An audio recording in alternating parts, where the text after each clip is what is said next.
धन धन सतगुरु तेरा ही आसरा।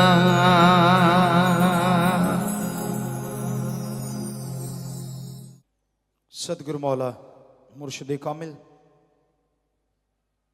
इस घोर कलयुग में उस शख्स को कहा जाता है जो आत्मा और परमात्मा को मिला दे। आत्मा सुमरण करे तो मालिक नूरी स्वरूप में उस रूप में आके दर्श दीदार देते। उसी का नाम गुरु मुर्शिद कामिल है। और मुरीद जो इंसानियत के लिए अल्लाह वाहिगुरु सदगुरु मौला के लिए मर मिटता है वो मुरीद कहलाता है। इस घोर कलयुग में रूहानियत के रास्ते पे चलना बहुत मुश्किल है, बड़ा ही मुश्किल है।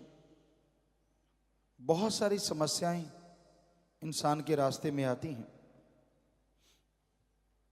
काम वासना, क्रोध, लोभ, मोह, अहंकार, मन, माया, ये तो मुख्यतः वो हैं जो हर समय इंसान को चारों तरफ से जाल बुन के घेरे रखती हैं। आपने कभी मक्कड़ जाल देखा हो? मकड़ी अपना जाल बुनती है, इस तरह से बुनती है कि छोटा सा कीट पतंगा भी अगर उसे टच करता है तो निकल नहीं पाता, उसी में फंस जाता है और मकड़ी आके उसे निगल जाती है। उसी तरह इस कलयुग में काल ने ये सातों का ऐसा चक्रव्यूह रचा है, क्या मजाल की इंसान इससे निकल सके। चक्रव्यूह को तोड़ने का एकमात्र उपाय गुरु पीर फकीर पे दृढ़ यकीन और बचनों पे अमल है। और गुरु पीर फकीर कहता है सुबह शाम राम का नाम जपो, परमार्थी सेवा करो। हम सिर सिर की शर्त रख सकते हैं, कोई पीर फकीर की ये बात माने कि घंटा सुबह शाम कम से कम सुमन करे और व्यवहार का सच्चा बने, सेवा करे, मन तो क्या काल भी बाल बांका नहीं कर सकता। नाच न जाने आंगन टेढ़ा, नचना आउंदा ने दिरफिटे मुंह गोडियां दे। बचन नहीं मानता जब जीव, तो इस कलयुग में ये सातों निगलते देर नहीं लगाते। कभी काम वासना हावी है, इंसान को निगल जाती है, आत्मा बेचारी चुप रहती है और इंसान बहक जाता है। कभी क्रोध इतना ज्यादा आता है कि उसके सामने सब फीका पड़ जाता है। कभी आपको गुस्सा आया हो बहुत ज्यादा तो आप शीशे के सामने खड़े हो जाना, आप देखेंगे जल्लाद का रूप आपको नजर आएगा, राक्षस रूप आपको नजर आएगा। आपके खुद के अंदर जो शैतान रहता है वो बाहर निकला हुआ नजर आएगा। क्रोध में कुछ पता नहीं चलता, सही कर रहे हैं गलत कर रहे हैं, कोई डिसीजन ले लिया, किसी को पीटा, किसी को बुरा कहा, किसी को कुछ कहा। फिर है मोह ममता, हमने तो पक्का आजमा लिया। कोई कोई ऐसा होता है जो सदगुरु मौला अल्लाह वाहिगुरु राम का बन के रहता है, वरना मोह ममता में पड़ के लोग कौन सा गुरु और कौन सा भगवान और कैसा नाम और कैसी भक्ति पल में बुला देते हैं। कोई अच्छी बात नहीं लगती। जो गुरु पीर फकीर हमेशा के लिए अच्छा होता है। जब आदमी मोह ममता में पड़ जाता है वही पीर फकीर फीका लगने लग जाता है, वही भगवान भगवान नजर नहीं आता। तो ये है मोह ममता के तीर जो इंसान को छलनी कर देते हैं। कभी इंसान यकीन ही नहीं कर सकता कि उसका बच्चा उसको धोखा दे रहा है। उसको लगता है भगवान अल्लाह राम ही सब कुछ झूठ है, मैं और मेरा खून बिल्कुल सही है। इंसान को ये भी लगता है, वो कभी अपने बच्चों को कोई टीचर, कोई प्रिंसिपल, कोई वार्डन ये कह दे कि आपका बच्चा जी चोरी करता है, आपका बच्चा बुरा कर्म करता है, कभी नहीं मानेगा। नहीं, मेरा खून ऐसा नहीं हो सकता।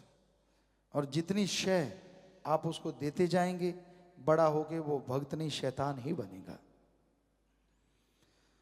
फिर है लोभ लालच। लोभ है सर्व पाप का बाप। लोभ लालच आया नहीं इंसान कुछ का कुछ बकते रहते हैं, कुछ का कुछ बोलते रहते हैं। लोभ लालच के लिए इंसान हर हद से गिर जाते हैं।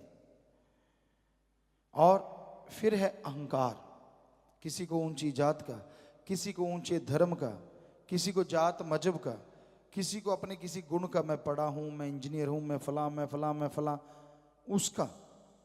किसी को मन का सूक्ष्म अहंकार, बताते नहीं पर अंदर होता है कि मुझे सारा ज्ञान है, मुझे मत पढ़ाओ, मुझे सब आता है, मुझे सब मालूम है। सब मालूम हमने जब पढ़ते थे, आज भी कहते हैं, दुनिया का कोई भी क्षेत्र ऐसा नहीं होता जिसमें आदमी परिपूर्ण हो जाए। कोई म्यूजिक सीखता है, वो घमंड करे कि मुझे आता है, नहीं, गलत। इसमें बड़ी गहराइयां हैं। आदमी सीखता ही चला जाता है और सारी उम्र उस्ताद जो रहे दुनिया के, वो भी मानते रहे कि अभी भी मैं शिष्य हूं, उस्ताद तो लोग कहते हैं। सो कहने का मतलब, किसी भी चीज में परफेक्ट, यानी मैं सब जानता हूं, ये तो हो ही नहीं सकता। और रूहानियत में कोई ऐसे कहे तो बड़े बड़े संत, तुलसी जी कहते हैं, जो कोई कहे संत को चीना, तुलसी हाथ कान को दीना। मतलब ही नहीं है। तो अहंकार इंसान को मार देता है, बर्बादी का कारण है अहंकार। फिर है जी माया। माया के दो रूप, लोभ से जुड़ी हुई ये चीज, धन दौलत, जमीन जायदाद, हीरे मोती, रुपया पैसा, कितना कुछ होता है इसके पीछे। भाई भाई को खत्म करता है, बाप बेटे में मारामारी हो जाती है, बेटी बेटों में या बेटी बाप में मारामारी होती है, भाई बहन में मारामारी होती है। कारण माया रानी। भूल जाते हैं वो सब रक्षाबंधन, भूल जाते हैं वो सब खून के रिश्ते, एक ही थाली में खाने वाले दो भाई बहन, भाई भाई, एक ही मां के गर्भ से पैदा होने वाले, एक ही रगों में दौड़ने वाला खून, एक ही बाप के साए तले पले बड़े हुए।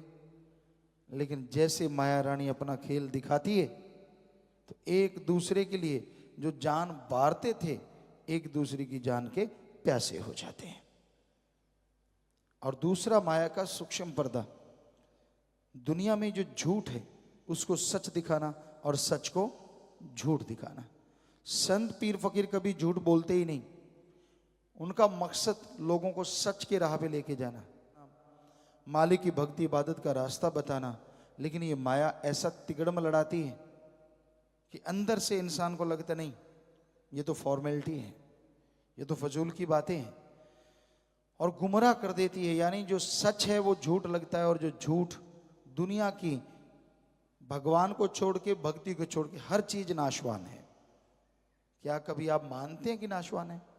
अगर मानते हैं तो इतना मोह क्यों करते हैं, पागल क्यों हो जाते हैं उनके लिए? आप मानते नहीं, सिर्फ कहते हैं।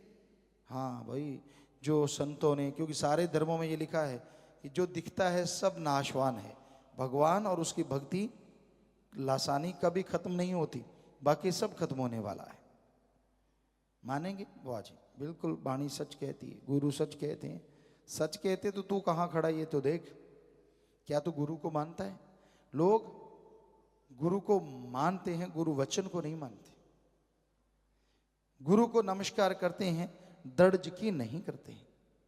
और जो करते हैं, ऐसा नहीं है, लाखों करोड़ों हैं जो दर्ज की करते हैं, तो उनके बेड़े दोनों जहान में आसानी से तैरते रहते हैं। कोई भी घुमन घेरी, कोई भी चक्रवात उनकी बेड़ी को डगमगा नहीं सकता, डुबोना तो दूर की बात। पर ऐसा दृढ़ यकीन हमने देखा है, अजमाया, ऐसे लोगों को भी देखा जिनका बेहद दृढ़ यकीन, और ऐसे को भी देखा जो पारे की तरह पल में ऊपर पल में नीचे, पल में ऊपर पल में नीचे, सभी तरह के लोगों को देखा है। तो माया बहुत ही गहरी चाल चलती है। और फिर है मन। आज मन के ही मारे हैं ज्यादातर। आज दिमाग को अगर माइंड को मन कहा जाए तो गलत भी नहीं है, क्योंकि माइंड में आत्मा के विचार तो नाम मात्र रह जाते हैं। सारा दिन मन के ही खेला खेलते रहते हैं लोग, तरह तरह के विचार आते हैं, तरह तरह की सोच आती है। मन जालिम इंसान को गुमराह करता है। बुरे बुरे ख्याल देना, नेगेटिव थॉट्स, और उन बुरे विचारों में इंसान को सब्ज बाग दिखाना। मन कभी ये नहीं कहता कि तू दुखी होगा, तू परेशान होगा, तू ऐसा ना। आप जिस स्थिति में रह रहे हैं मन उससे आपको गुमराह करेगा। घर गृहस्थ में अच्छा घर है, अच्छा परिवार है, बाल बच्चे हैं, मन फिर भी कहेगा नहीं कुछ और, कुछ और ये कर ले। भक्ति कर रहे हो, सेवा करने लग गए और मालिक से बेहद प्यार करते हो, मन कहेगा तेरे बच्चे, उनको कौन संभालेगा, फला काम धंधा बर्बाद हो जाएगा, ये वो फला, पता नहीं क्या क्या बहाने। सो मन से लड़ो, और मन से लड़ने का एकमात्र उपाय सुमरन है।